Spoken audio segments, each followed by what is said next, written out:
Hi, this is a video of Marlee Matlin talking to Google and congratulating them for captioning their different YouTube videos. First I'll do it in Sign English and then I'll do it in ASL. Thank you. I'm very, very pleased to have Marlee Matlin here, and I'm very pleased to introduce her and have her come up here and tell us her story and tell us about some of the causes that she's committed to.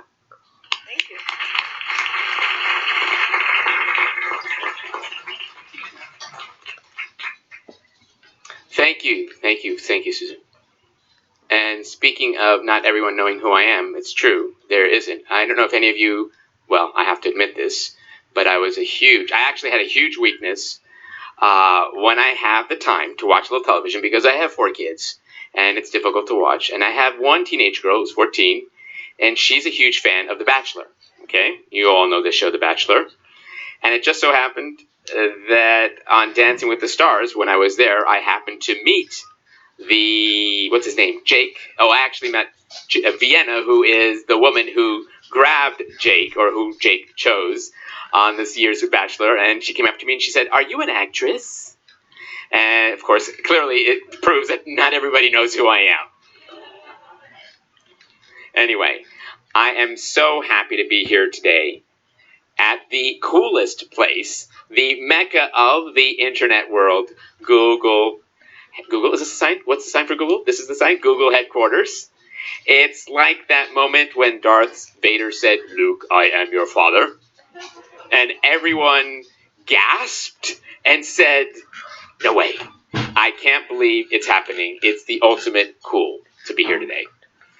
And there's free food, too. I mean, you guys have free Red Bull. You have free food. I can't believe it. It's really great.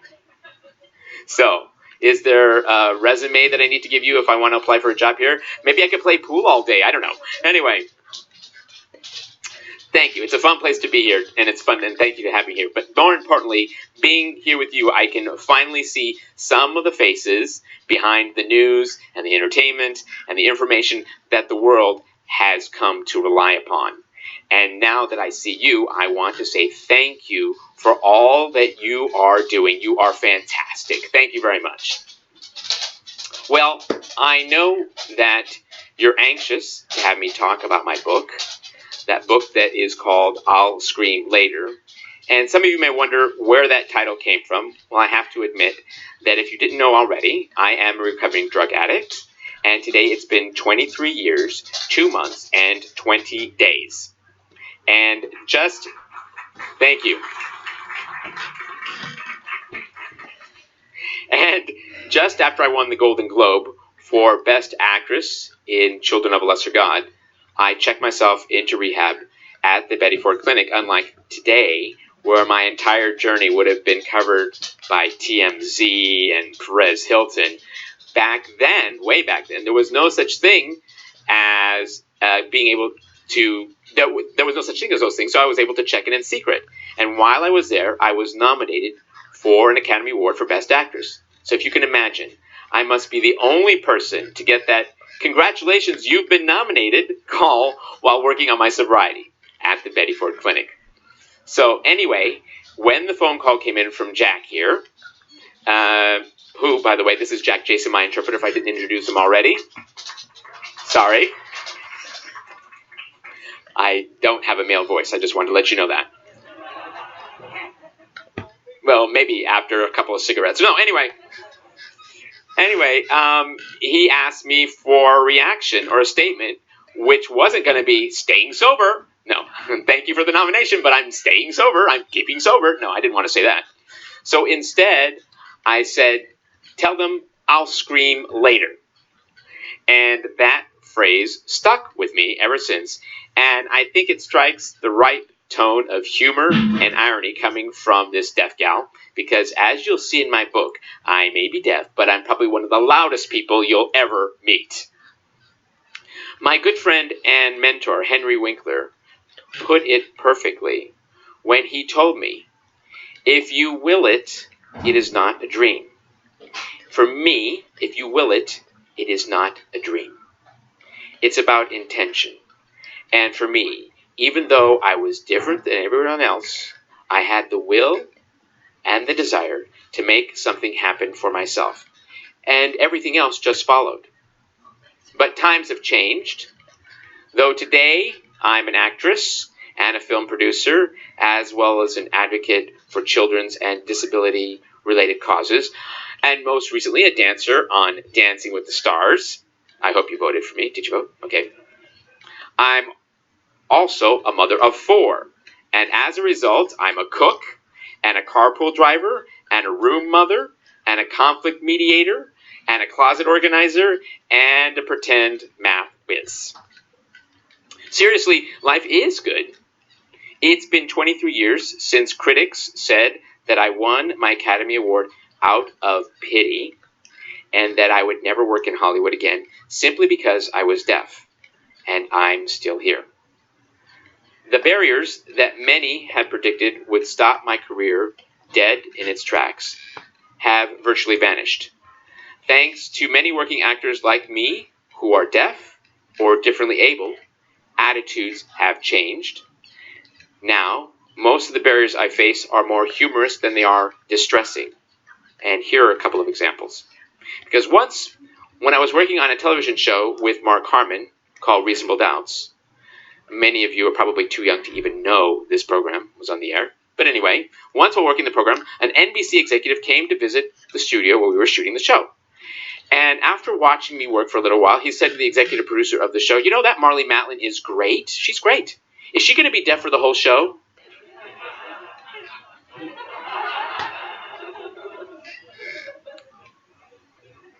It's okay.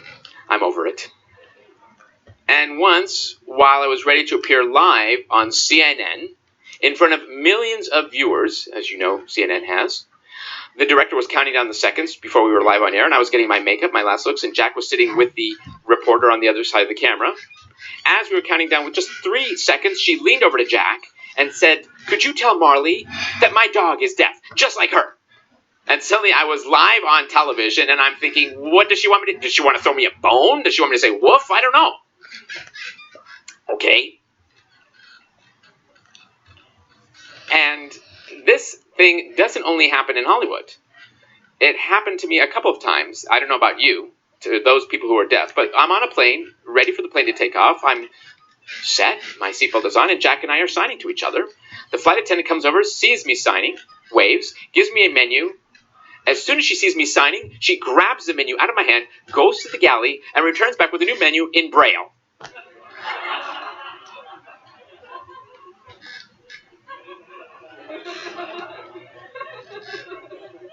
Actually, they have to think about it for a moment, too. And she's like, "Yes, so what's wrong? Like, I mean, don't you need the Braille?" And I'm like, "No, I'm deaf, not blind." And then she realizes it, and then I never see her for the rest of the flight. I use these stories not to trivialize the barriers facing people like myself, because every day there is still discrimination against differently able people and people who are deaf. And whether being in front of the camera, out and about being a mom, or working on behalf of some of my favorite charities, my message has always been the same, and one that I got from my parents, that no matter what abilities we possess, all of us not only deserve respect, we deserve to be heard. In my book, I chronicle that it wasn't always easy, that sometimes I was made fun of out there, and sometimes I fell. But it was all a part of growing up. Just because I was deaf, my parents felt that I should not live a sheltered life. And far from it. They believed that it was important for me to embrace life, both the good and the bad. So, even though I danced in front of 25 million people each week on Dancing with the Stars, or stood my ground as strong characters who just happened to be deaf on shows like The L Word and on The West Wing, I still have days when I feel like I'm going out that front door of my parents' house for the first time to prove that I can do anything except hear. And oftentimes, I still find myself explaining that yes, I do drive a car, and yes, I can have children, and yes, I am a working actress. Well, fortunately, with your commitment here today to creating greater accessibility, you at Google have demonstrated that you get it. You get it. Because what you're doing here today with YouTube and automatic captioning is nothing short of extraordinary. I cannot tell you how much I've come to rely on the internet for my communication needs. And many others out there, many millions of others out there. I'm sure you probably heard of the irony of the invention of the telephone, that when Alexander Graham Bell, who had a deaf wife and a deaf mother, wanted to find a way to help them communicate, he thought of the telephone as a tool that would help them. But little did he realize that the telephone would be one of the greatest barriers when it came to communication between the deaf and the hearing world. Right there. 20 years ago, I lobbied and I succeeded in getting the film which inspired me to be an actress, The Wizard of Oz, to be closed captioned for the first time. Because captioning was crucial in bringing the words that you all take for granted to my world. In the following year, in 1990, I took it one step further and I went to Capitol Hill to lobby on behalf of the legislation that all televisions 13 inches or larger should be equipped with closed captioning technology. Like the critics who doubted my ability to be an actor because in their eyes my deafness put me on a level below my peers, TV manufacturers and programmers thought that millions of Americans who were deaf or hard of hearing didn't deserve equal access through closed captioning. But with the hard work and determination, we were successful in getting the Decoder Act bill passed 6 years later, and legislation was passed that required that all broadcast television be 100% closed captioned. But like the irony of the invention of the telephone, the internet eventually became a bigger barrier than one could ever imagine when it came to closed captioning content on broadband. Here's a good example. Just last October, The Wizard of Oz celebrated a wonderful milestone, the 75th anniversary of its initial release. And for the first time in broadcast history, it was going to be streamed live to every single American who had access to a computer for free. So, free, absolutely free. So I was eager to share the film with my children, particularly my then 5-year-old daughter, in whose eyes I saw the same sense of wonderment and excitement that I had when I was 7 watching the film for the first time about the young girl with the ruby slippers who dreamt of someplace over the rainbow. But when I opened up my laptop and hit the play button, I was horrified to find that the film that I had lobbied to get closed captioned 20 years earlier was shown without captions. I was told that the technology was not out there and that I had to be patient and to wait. Well, as I said, I like to make noise. So I tweeted like crazy to the thousands of followers that I had on Twitter, and I made sure that my friends like Ashton Kutcher and Alyssa Milano knew what was going on, and what was going on with closed captioning on the internet, and I encouraged them to retweet, and they did. Then I found out there was actually no problem with the technology, and in fact, the technology is out there to stream content with closed captions. When it came down to the same issue, a lack of understanding, it was a lack of understanding. and that a large percentage of manufacturers said that you need to provide access for the millions of viewers who are deaf or hard of hearing.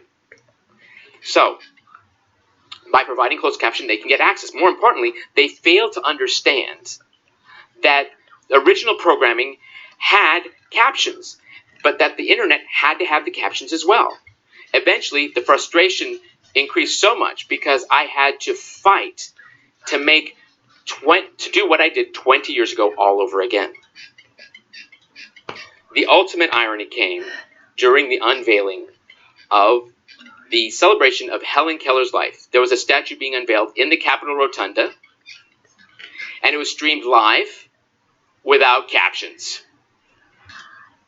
Here we're celebrating and honoring a woman who fought for equality and accessibility over 100 years ago, and who I looked up to as a role model, and I wasn't even able to share the celebration of her life. It was simply unacceptable.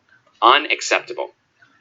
But you, at Google, you changed all that. Just as you did when you pioneered the search engine, you are helping to ensure the commitment and standards and legislation that we worked for accessing broadcast TV are continuing here with your efforts in getting hundreds and thousands of videos on YouTube broadcast with closed captions. So, today, I am proud to premiere the pilot episode of a show that I produced, which I hope will become a series, either on network or web. It's called My Deaf Family. And the show chronicles a family from right here in the San Francisco Bay Area that is made up of both deaf and hearing family members. It's told from the perspective of 15-year-old Jared Furl, who is hearing. Jared's parents are deaf, and they work nearby here at the California School for the Deaf in Fremont. And Jared also has 3 siblings, 2 of whom are deaf and 1 who is hearing. I like to think of it as a deaf version of Little People, Big World. And I even pitched it to TLC in the hopes of creating the first reality show of its kind ever, showing what life is like for millions of Americans who are deaf and hard of hearing. Unfortunately, TLC seemed more interested in doing a show about killing moose with Sarah Palin. So, fine. That's okay. That's all right. If TLC won't have me, I figured I'll do it my words, and using Miss Palin's words, I'm going to go rogue and broadcast it on YouTube, where I can call the shots and where I can get guaranteed that the show will be broadcast with captions. Thank you, Google, for making this happen. I also wanted to say that though I may be deaf, silence is the last thing the world will ever hear from me, and that the real handicap of deafness does not lie in the ear, it lies in the mind. Thank you for your commitment to breaking through the barriers and providing access to YouTube through automatic captioning. Through your example, you're helping to open the minds of those who choose to handicap millions of people like myself who are deaf or hard of hearing and who don't provide closed captioning content through broadband. Your efforts today will guarantee the hard-fought victory we won so many years ago can move forward into the 21st century. So, without any delay, please enjoy the premiere of My Deaf Family on YouTube. But before I say this, hold on one second. I want to introduce to you one of the stars of My Deaf Family, of this program. Brigetta Born Furl is here with us today. Could you please stand up?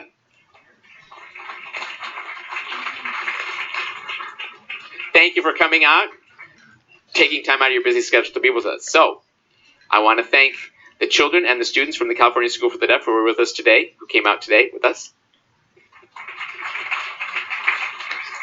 So, just 2 things. Enjoy the show, and I'm going to think about where to find my glasses so I can read some more. Okay.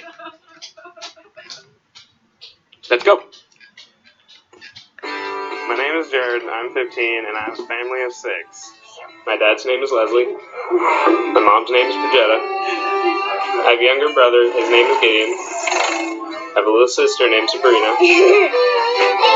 My youngest brother is Elijah. And this is my deaf family.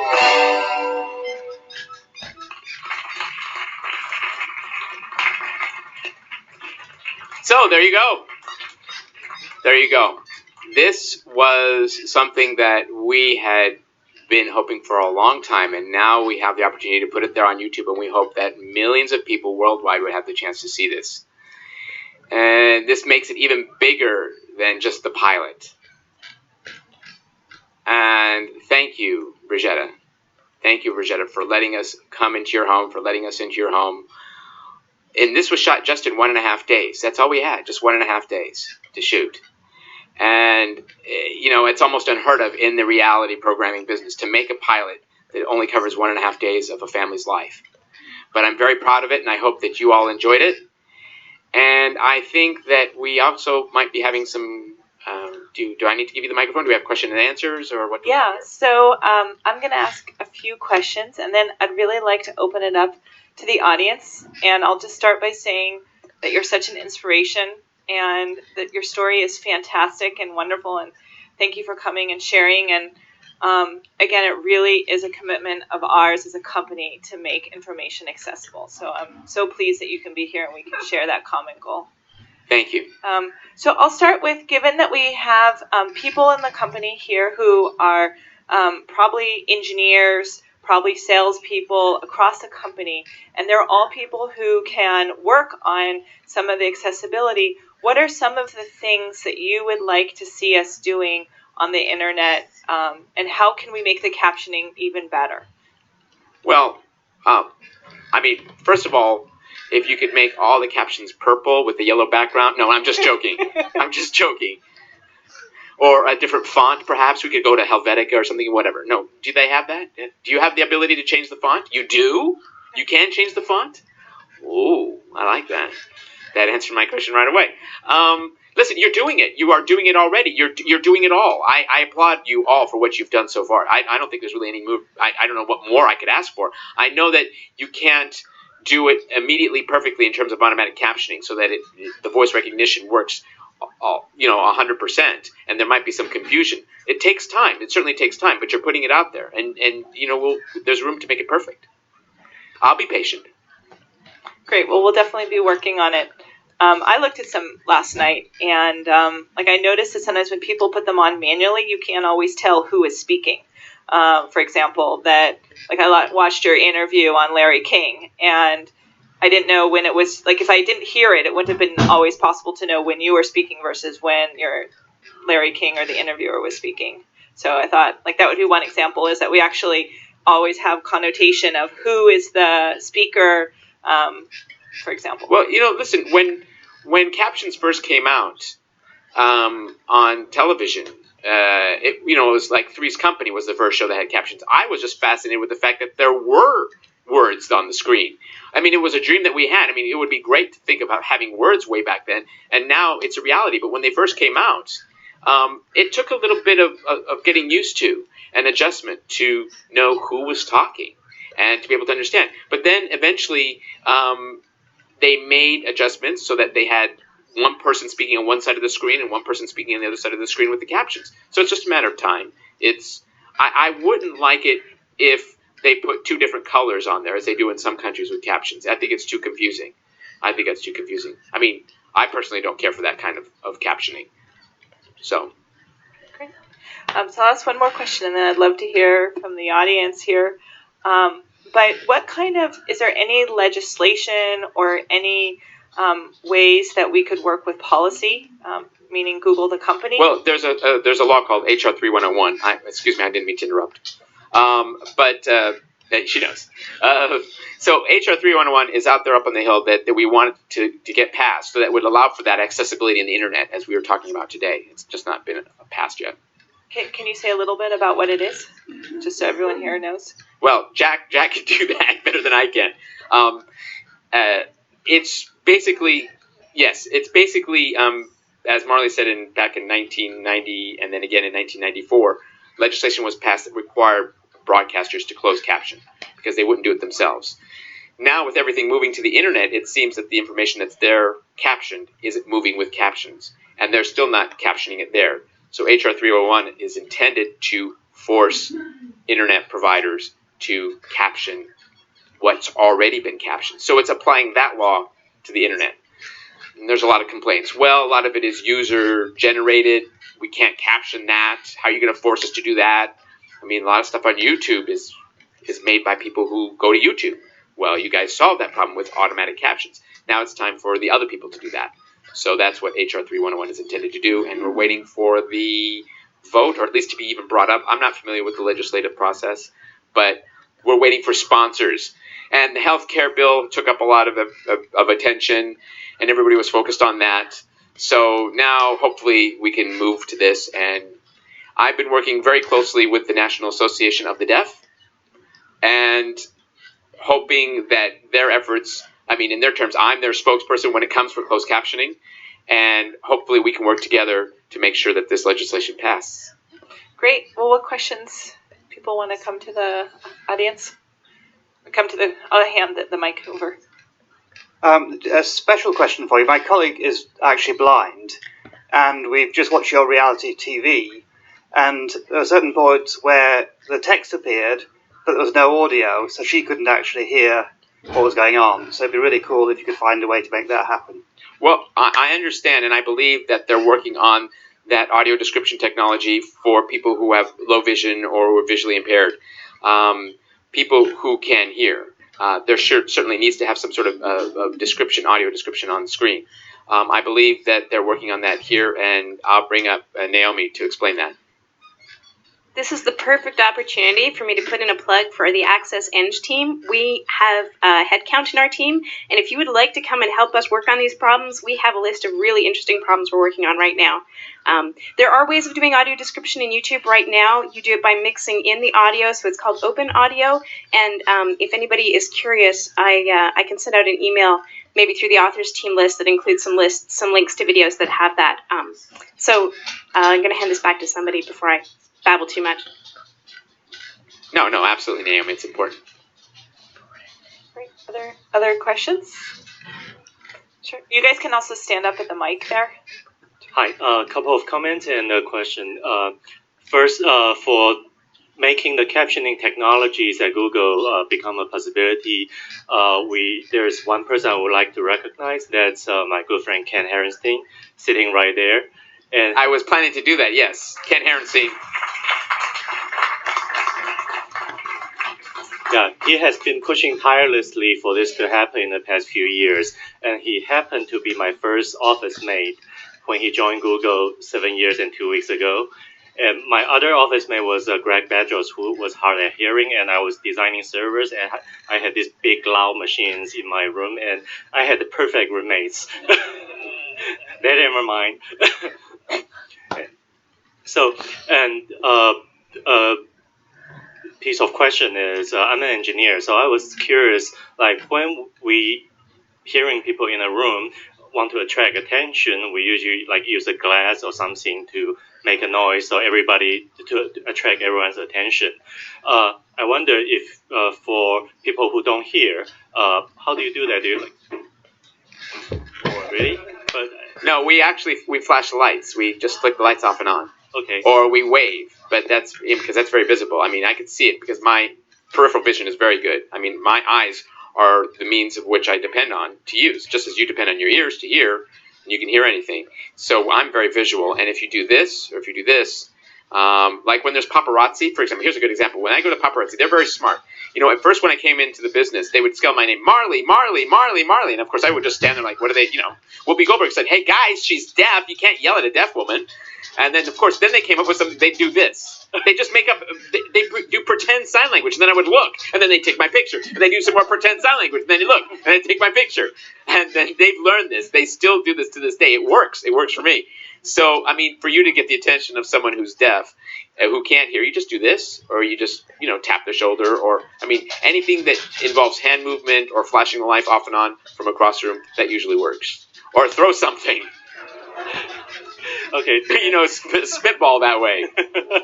Then one suggestion, and this is more for Ken actually. You talk about like when you have captions, sometimes you can't really tell which one on screen is talking.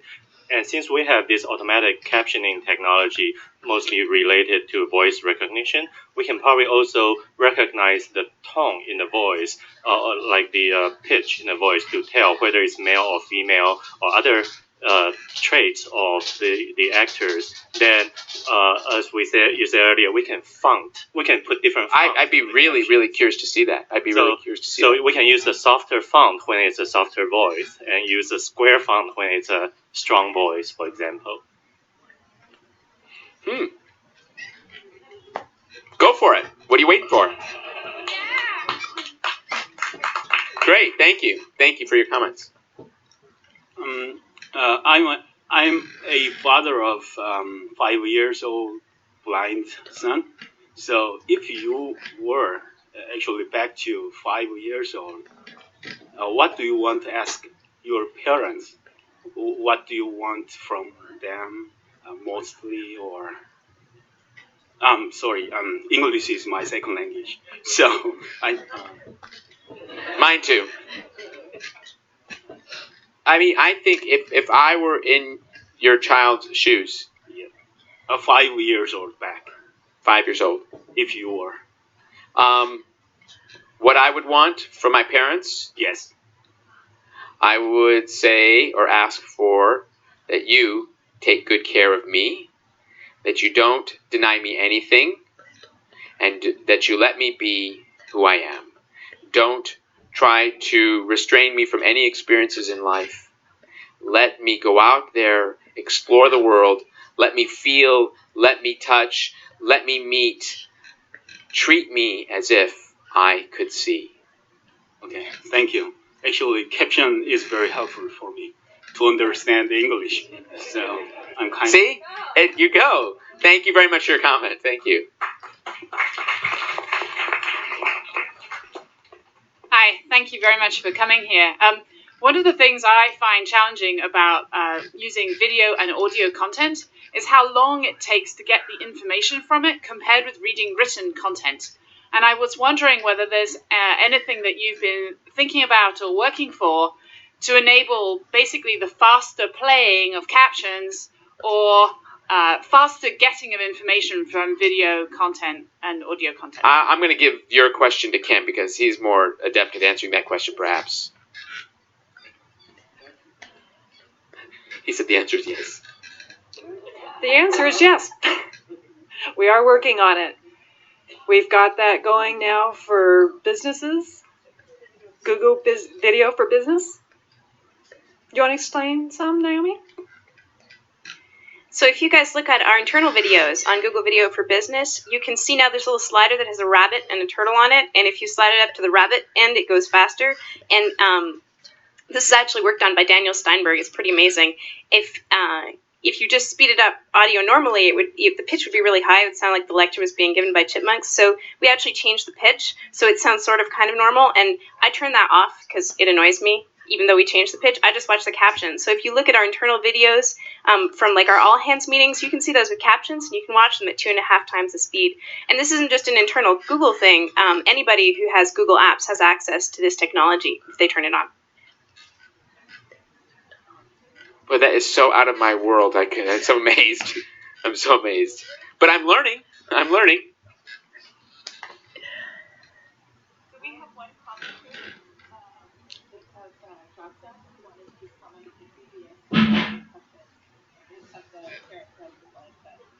So just to give a background, I'm blind myself. Just to add to that, one thing I would definitely like to tell you is don't treat your kid any different. Trust me, if you let him or her go, they will reach the extremes that will surprise you. Don't treat them any different at all. Because as I see a disability is every human being has a limitation. A blind person just has a limitation of not being able to see. But trust me, they can use their other senses to reach the sky. So just let them go. Let them achieve anything and everything that they want. That is going to be the most important thing for them in their life. Thank you. Just following up to your comment, thank you very much for your comment, by the way. Just as you said, all a blind person can't do is to see, and all a deaf person can't do is hear. But otherwise, it's all there available. I need to ask one question before you do. Well, go ahead with your question first. Go ahead. Yeah, actually, I have a question just from a deaf person's perspective here who's working at Google. I've been here, starting as a young person, and even now I've seen many challenges and seen how things have changed over the years with captions on YouTube now. And with your presentation today, I'm wondering if you want to see more captions for deaf people. Like in the future, in 10 or so years from now, what is it that you're looking for and ways that we can help deaf people more? Well, I get this question every day because as an actor, in reality, and I speak on behalf of all actors, only 3% of actors work. People who are in the actors union, only 3% of us work. And it's hard to find jobs, regardless of whether one is deaf or hearing. But if you're talking specifically about deaf actors, I think it's probably harder. I still struggle myself. Believe it or not, I still struggle.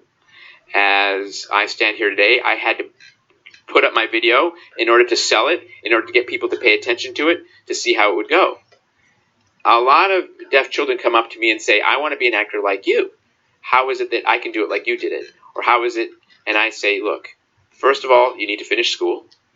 If you want to go to college, go to college. And it will certainly do you well in terms of your future. And then see what it leads you to, wherever you want to be. I'm not the president of the deaf world.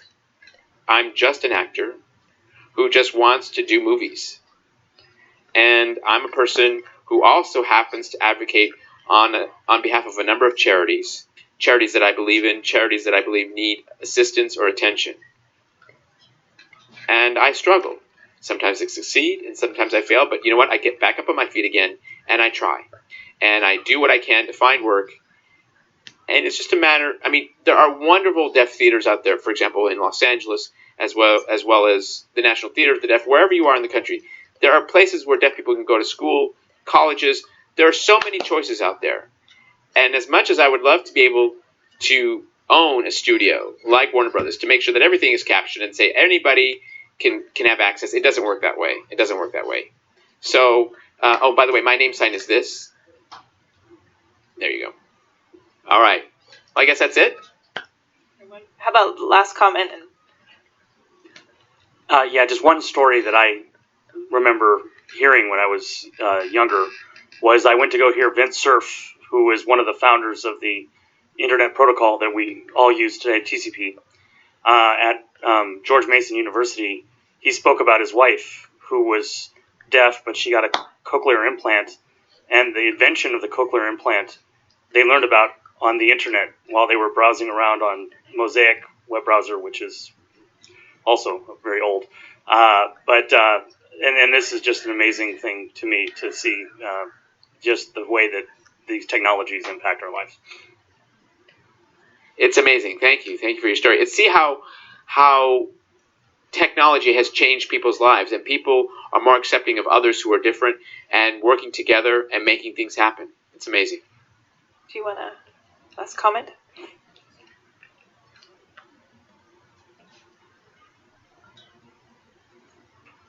Thank you. That was very inspiring. I've always loved traveling and sharing cultures, so I thought there was a wonderful opportunity to share some cultural learnings here. I learned from a friend a long time ago that signing applause is this, so I thought it might be, for other people in the room who didn't know, I thought it might be interesting for us to share the applause.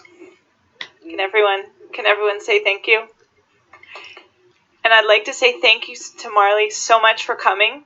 And I'd like to say thank you for the teams at Google that work on accessibility and for leading that and for making this happen. It shows what a big impact you can have and how you can use technology to make people who you never meet, people across the world, make their lives better. So thank you. Thank you for making this all happen. Thank you, Google, for making me find my recipes, looking for recipes, so much easier. Thank you very much. Great.